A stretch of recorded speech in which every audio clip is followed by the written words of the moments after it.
Jadi pelajaran ya guys, semuanya itu harus sesuai dengan prosedur. Iya. Dan harus melibatkan pemerintah. Mbak relawan ini sudah merawat bayi dari seorang ODGJ sejak lama. Tiba-tiba datanglah Mbak prosedur yang mau ambil bayinya dengan alasan prosedur. Setiap ditanya kenapa harus diambil, jawabannya prosedur.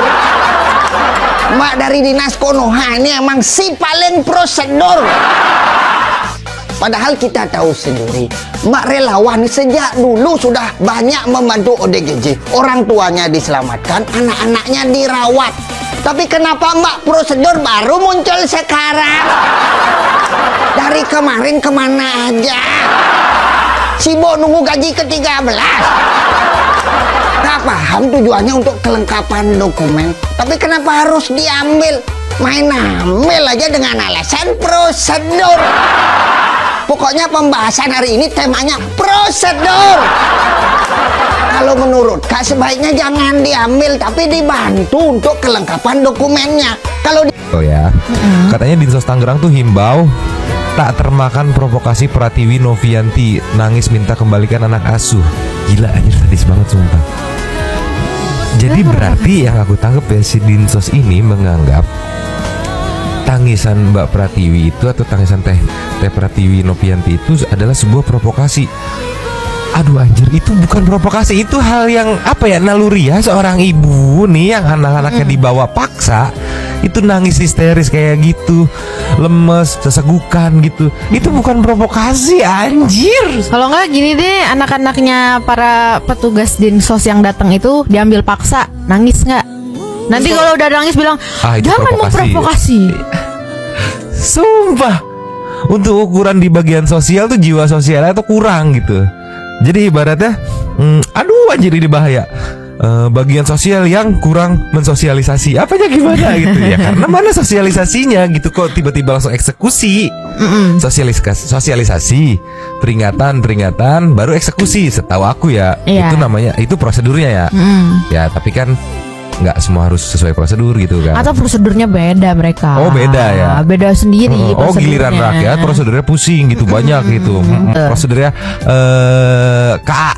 Apa Kak? Maing gitu kan. Tolonglah. Ini bergerak sendiri ya? Iya. Nggak mungkin si Tenovi nyuruh orang gitu buat post ini, nggak mungkin. Ini bergerak sendiri. Dan pertanyaannya kenapa netizen lebih milih minta bantuan ke Tenovi dibanding ke Dinsos gitu kan. Dinsos setempat, gak usah Dinsos Tangerang, Dinsos setempat gitu. Iya. Karena simple, prosedur.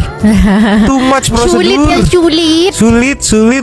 Kalau ke Tenovi mungkin bukan dibilang gak ada prosedur, ada prosedur, tapi dia mengutamakan kemanusiaan gitu. Gimana caranya ini ditangani dulu nih, karena balik lagi dokumen tuh kan ibaratnya bukan benda hidup gitu. Ini gue ngurusin yang benda hidupnya dulu. Oke, sambil paralel berjalan deh gitu. Enggak yang harus dokumen dulu, minta tanda tangan ini, tanda tangan itu, kesini begitu balik ya sudah meninggoy gitu. Wah, telat. It's all about humanity, bos. Tolonglah. Ini aja sebenarnya bisa dibilang apa ya, tamparan gak sih? Iyalah. Warga lebih memilih minta bantuan ke swasta gitu dibanding ke negeri gitu. Ya balik lagi karena kinerja. Tolonglah. Anaknya nggak bisa jalan ya Bu? Bisa gendong kan? Digendong. Ya Allah, kasihan anaknya juga. Tidak, bahagia. Anaknya juga ada gangguan juga gitu loh.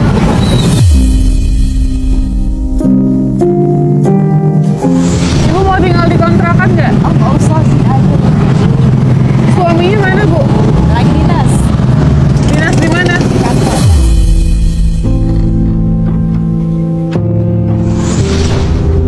Ternyata dia punya ayam guys. Lihat Mbak, masya Allah. Lihat ayamnya, lihat ayamnya. Lihat dulu ayam. Oke Kak, kakak yang buka ya. Oke Bray, mamanya yang rong, mamanya juga yang buka. Oke, harus pakai ini.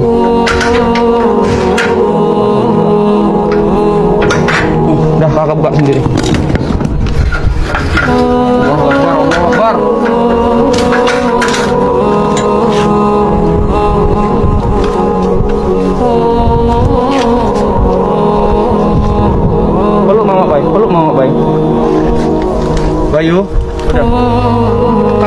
Assalamualaikum. Waalaikumsalam. Lagi ngapain? Lagi tiduran. Saya boleh pegang ya? Dah saya mah tegering. Oke. Sakit katanya. Oh, apa tuh? Sakit. Oh, nggak sakit. Iya. Kamu sehat? Sehat. Siapa namanya? Si Tuti. Siapa? Tuti. Oh, Tuti. Kak Tuti. Iya. Mau keluar nggak? Mau tapi mau disiksa deui. Maksudnya? Takut disiksa lagi kan? Oh, takut disiksa. Enggak.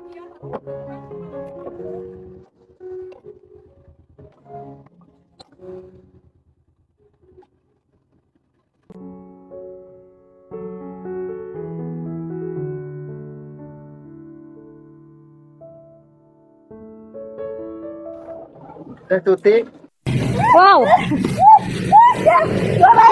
Pegang tangannya, pegang tangannya.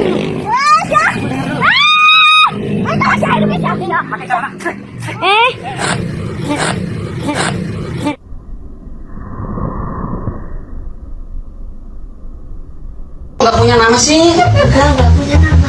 Duh, ini nggak punya nama. Tadi cantik nggak punya nama sih? Baru Pak. Ya, udah makan belum? Belum. Lu kok belum makan?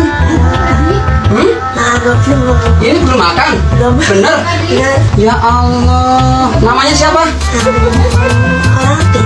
Oh, nggak tahu. Masa nggak ngerti? Sehat ya? Iya. Pingin sembuh nggak? Enggak. Loh, kok nggak pingin sembuh? Alpat. Sembuh ya? Belum mandi? Belum mandi? Kok nggak pakai celana sih? Iya. Oh, nggak pakai. Ini kalau buang di sini. Kalau nya di sini. Tuh bau banget tuh banyak ehnya. Sampai sekarang gue masih bertanya-tanya soal kasus Kak Pratiwi, teman-teman. Sebenarnya ada masalah apa sih antara Kemensos dengan Kak Pratiwi atau Dinsos dengan Kak Pratiwi ini? Saya di sini setiap hari berjuang untuk orang-orang membutuhkan di luar sana, gak cuma ODGJ, lansia, siapapun. Jadi nolongin orang tetap salah ya guys. Nolongin orang dan anak-anak yang harusnya dibantu emang salah. Salah karena peraturan, bukan karena kemanusiaan. Jadi kemanusiaan nomor 2 guys ya.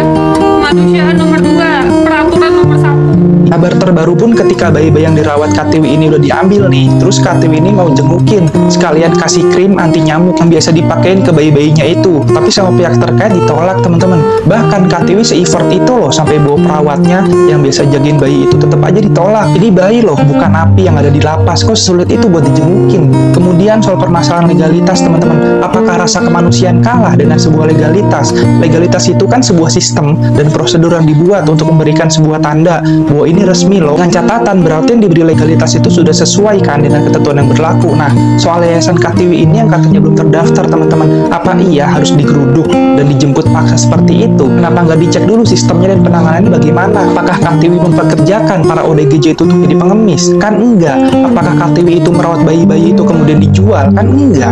Seharusnya para pegiat yayasan swasta kayak gini dirangkul kan, diajak kerjasama lalu disupport. Andai pihak terkait seperti itu pasti bakal disanjung netizen. Kalau sekarang kan jatuhnya malah dihujat, teman-teman. Sampai akun Dinsos aja lenyap loh, karena the power of netizen. Jadi menurut gua hal-hal kayak gini lah yang membuat orang mau buka yayasan mandiri jadi berpikir 2 kali. Apalagi soal mengurus legalitas. Kalian tahu kan pemerintah kita gimana? Prosesnya lama, butuh ABC baru jadi. Padahal setelah gua cross check, teman-teman, Katiwi ini bukan orang biasa loh, tapi dia udah banyak nih bekerja sama dengan Dinsos Kota Tangerang juga. Dia juga YouTuber, hasil dari YouTube itu dia putar lagi buat biaya hidup para ODGJ dan bayinya. Oke teman-teman, mungkin di sisi lain para bapak ibu yang terhormat, soal legalitas itu adalah peraturan dan bapak ibu hanya menjalankan. Tapi semua ini butuh effort loh Pak, butuh dana, butuh waktu. Dan satu hal, soal ikatan batin, dimana Katiwi yang udah urus semua bayinya dari dalam kandungan sampai lahiran dan dirawat dengan sebaik mungkin kan, minimal kan bisa diapresiasi dulu, diberi dukungan, support, atau bahkan langsung diberi legalitas. Anak-anaknya pun sehat kok, para ODGJ hidup nyaman. Kemudian kalau kita bicara apa dampak buruk yang bakal diterima oleh Katiwi, teman-teman, di sini gue coba kutip nih dari peraturan yang berlaku. Mana kalau Katiwi ini dibawa ke jalur hukum, teman-teman, dan benar adanya bahwa Katiwi ini ilegal, Katiwi bisa kena pidana penjara, teman-teman. Kalian bisa pause aja. Bedanya sama kalian meningkat cipta. Lah, kok aja itu mah bukan mencipta namanya, Ge. Cepet. Apa dangdut? Kenapa masih? Apa perbedaan handphone dengan kalian? Ada tertawa. Yang Indah cakep ya. Kenal. Jadi kan Jangan tertawa, harga.